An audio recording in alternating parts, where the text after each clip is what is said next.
শুনেছি, আমাদের চা বসেছিলাম ওই বৌমাকে দেবো ও বলে। আপনাদের কি পরিচিত হয়? হ্যাঁ? আপনাদের পরিচিত হয়নি যিনি গুলি করেছে? এই ইনাদেরই সব, আমি কাজ করি। আচ্ছা আচ্ছা, মানে পাশের বাড়ি গুলি চলেছে আপনারা শুনেছেন? হ্যাঁ, শোনা গেল 3টে গুলি ছিল। ও তারপরে কি হলো?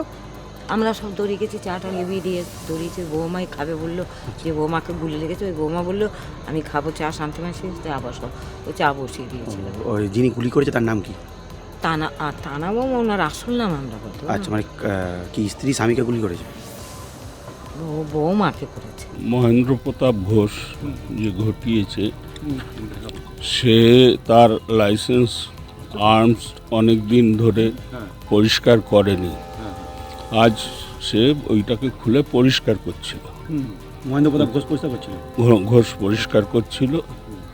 এই সময় ওর মিসেস ঘরে ঢোকে, তখন গুলি আর্মস থেকে ছিটকে যায়, এবং গুলি যখন ছিটকে যায় ভয় পেয়ে যখন রিভলভার ফেলতে যাবে আরও দুটো ফায়ার হয়ে যায়। পরপর পর কোথায় লেগেছে? টোটাল কটা ফায়ার হয়? 3টে ফায়ার হয়েছে। বউয়ের কোথায় লেগেছে? কোথায় লেগেছে? একটা পায়ে লেগেছে, একটা হাতে লেগেছে, একটা বুকের দিকে। গুলি অন্য দিকে গেছে, কিন্তু গুলি তির্যকভাবে এসে বুক ছুঁয়েছে। বুক ছুঁয়েছে। মানে 3টে গুলি লেগেছে? যখন পরিষ্কার করছিল তখন তার মধ্যে কি গুলিগুলো ছিল?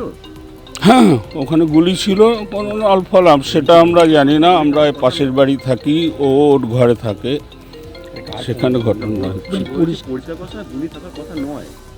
না না, এটা আপনি কি করে বলবেন গুলি থাকার কথা না কি কথা? ওটা তো ওর ঘরে হচ্ছে। আচ্ছা, আমি তো আপনি কি শুনতে পেলেন? হঠাৎ আমি আওয়াজ শুনতে ফায়ারের পেলাম, আওয়াজ শুনতে পেলেন? ফায়ারের আওয়াজ শুনতে পেলাম। কিরকম? যিনি আক্রান্ত ওয়াইফে? হয়েছেন মোটামুটি স্টেবল এখন।